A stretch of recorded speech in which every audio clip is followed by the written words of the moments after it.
feeling ko talagang dito, mas papahalagaan nila yung talent. So sabi ko, may kalalagyan ako dito. Feeling ko, mas may future ako dito. At nagkatotoo nga.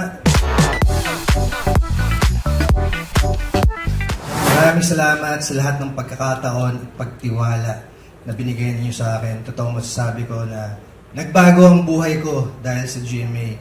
Dahil sa napakarami. Hindi ko na mabilang ko ilang proyekto. Siguro umabot na sa ilang daang proyekto na trabaho na binigay nila sa akin.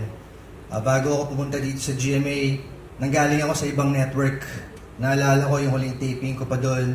Tapos, nung time na yun, nagkaroon akong masilip yung TF ng isang kasamahan ko.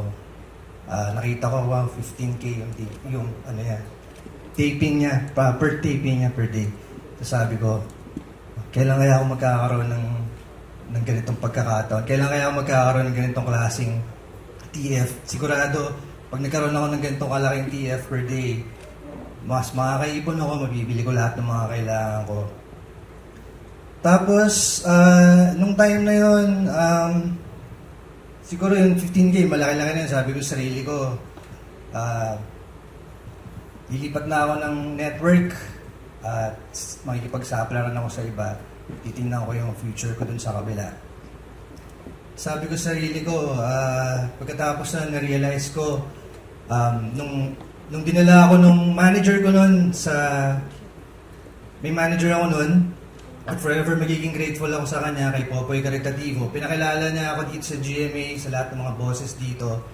At nakita ko yung sistema, yung pakikisama, yung turingan nila kung paano naturing yung artista. At feeling ko talagang dito, mas papahalagaan nila yung talent.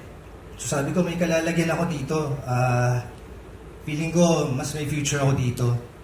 At nagkatotoo nga, nagkaroon ako ng ilang mga proyekto, talagang pinagkatiwala nila isa sa mga malalaking shows sa GMA. At ayun, unti-unti, feeling ko na nararating ko na yung nakukuha ko na yung rhythm ko sa aking career. Pero naging roller coaster yung career na yun siguro dahil